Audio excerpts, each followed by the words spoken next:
और सच जानिए, जो आपको आनंद, शांति, सुकून, तृप्ति आपको इसमें मिलेगी ना, वो ना पिक्चर से, ना चाइनीज खाने से, ना डोसे से, ना ज्वेलरी से, ना कपड़े से, ना घूमने से, है ना। इससे पैसे ही खर्च होते हैं, और पैसे पूसे खर्च करके ना फिर जब आदमी घूम लेता है ना 5-6 दिन, कहते चलो घर चलिए। क्यों, हुनकी हो गया? बोले खा खा के माँ की दाल पेट खराब हो गया है, खा खा के बाजार का पेट खराब हो गया है, घर ही अच्छा है। घर में तो पहले भी बैठे हुए थे, चैन क्यों नहीं थी? क्यों पजे गए बाहर? आजकल तो जिसको देखो वो उठ के गोवा जाता है, कहा घूम रहे हैं। सच्ची बात है, तुम अपने लिए नहीं घूम रहे, तुम सिर्फ फेसबुक पे फोटो डालने के लिए घूम रहे हो।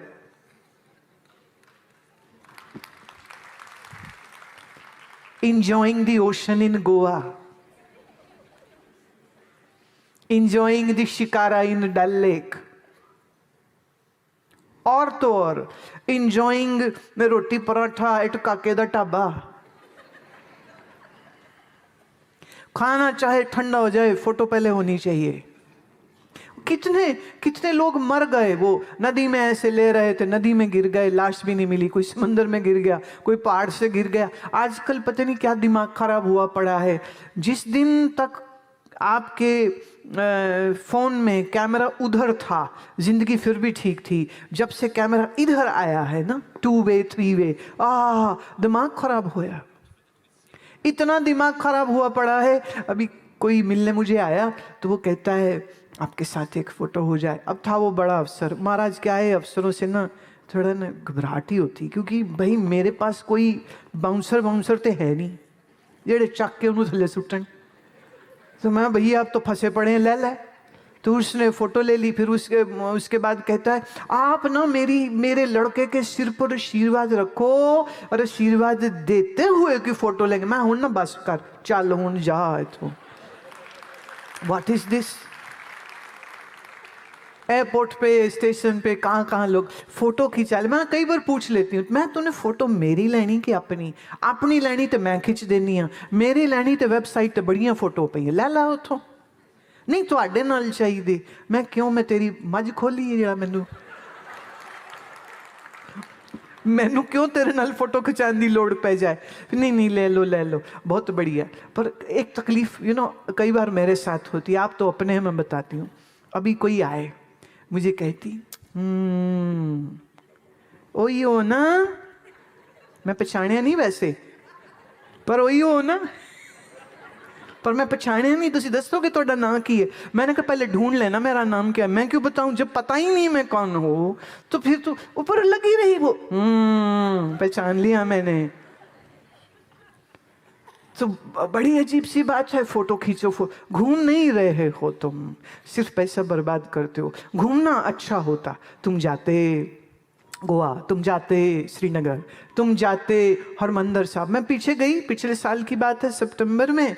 तो मुझे वहाँ पर जो हेड ग्रंथी हैं वो कह रहे थे, बहुत प्यार करते हैं, तो मुझे कहते हैं कि आजकल तो ना बड़ी मतलब हालात ही ख़राब हैं, किसी को मना नहीं, जो आता है वो दरबार साहब के साथ फ़ोटो उसने खिंचानी है। तो वो फ़ोटो खिंचाता है और कई बार वहीं से निकल जाता है, अंदर मत्था टेकने भी नहीं आया। मैंने कहा वो गुरु के लिए आया ही नहीं, वो खाली अपनी हौमें बड़ी करने आया, वो खाली अपना अहंकार बड़ा करने आया, दुनिया को दिखाने आया कि देखो हम दरबार साहब गए थे, देखो हम फला मंदिर में गए, देखो हम है ना शंकराचार्य के, अच्छा गए शंकराचार्य के मंदिर में हैं श्रीनगर और फोटो खिंचाएंगे, मर जाने। भाई व्हाट इज दिस? तूने मंदिर में जाके ऐसा क्या कर लिया कि तू विक्ट्री साइन बना रहा है? अगर अकल कहीं ऑर्डर से मिल जाती ना तो तुम ऑनलाइन ऑर्डर करके मंगवा लो भाई साहब।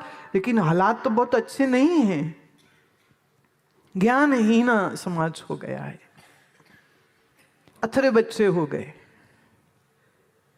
या गुस्सा है, या दौड़ है, या पैसे का दिखावा है, या अपनी पोस्ट का दिखावा है, या अपने अहंकार का दिखावा है।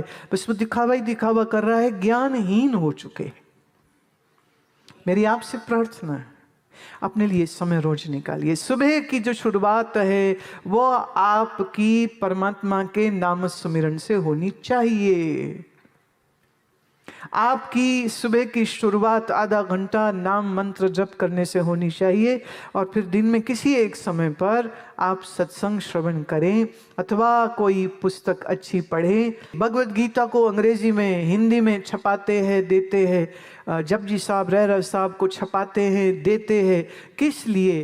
कि आपके गुरु के साथ जो दोस्ती है, जो सांझ है, वो तभी बनेगी जब गुरु के ज्ञान को अपने अंदर लेके जाओगे।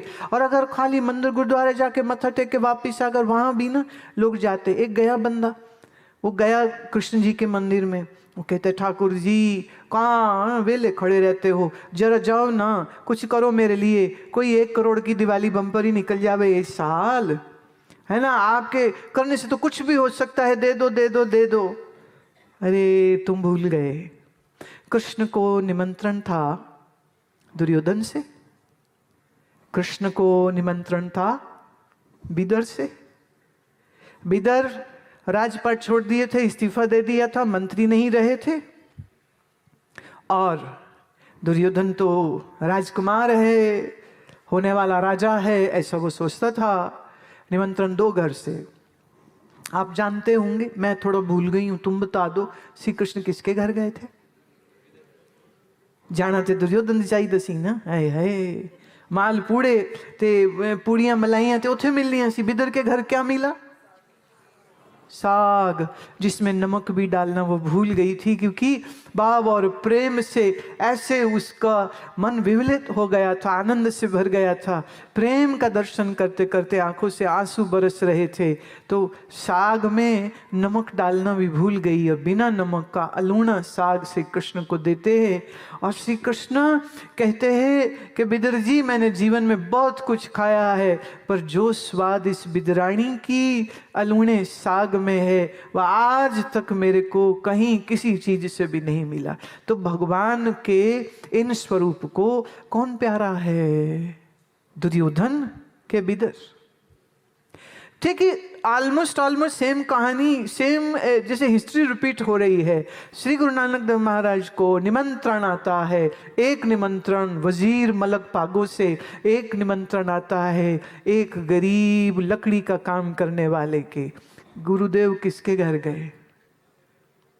जाना चाहिए मलक पागो के, नहीं गए। भोजन छका इस गरीब के घर, और उसका भोजन खा रहे थे, और पूछे पहुंच गए सिपाही कि चलो चलो जाना पड़ेगा, नहीं तो हम गिरफ्तार करके लेके जाएंगे, चलो। गुरु महाराज कहते चलो। तो मलक पूछता है, तो मेरे घर की रोटी में क्या कमी थी कि उस गरीब के चले गए? साखी कहती है कि गुरु साहब अपने चोले में उसके घर की वो रोटी सूखी लेके गए थे, और उसके घर की पूड़ी हाथ में ली और कहा, तेरी पूड़ी में गरीबों का खून है, और इसमें प्यार और प्रेम और सुमिरन और सेवा का मीठा स्वाद है, इसलिए मैं तेरी पूड़ी नहीं खा सकता। ये मेरे गुरु की शोभा है, ये मेरे गुरु की महिमा है, जो तुम्हारी गरीबी नहीं तुम्हारा भाव देखता है। श्री कृष्ण दुर्योधन का महल नहीं, बिदर का भाव देखते हैं, प्रेम देखते हैं। तो मेरी आपसे विनती है, बनना ही है तो बिदर बनो, दिल में प्रेम और भक्ति को जगाओ, दुर्योधन मत बनने की कोशिश करना, करोगे तो नाश होगा, उसको धरती पर मरने की जगह भी नहीं मिली।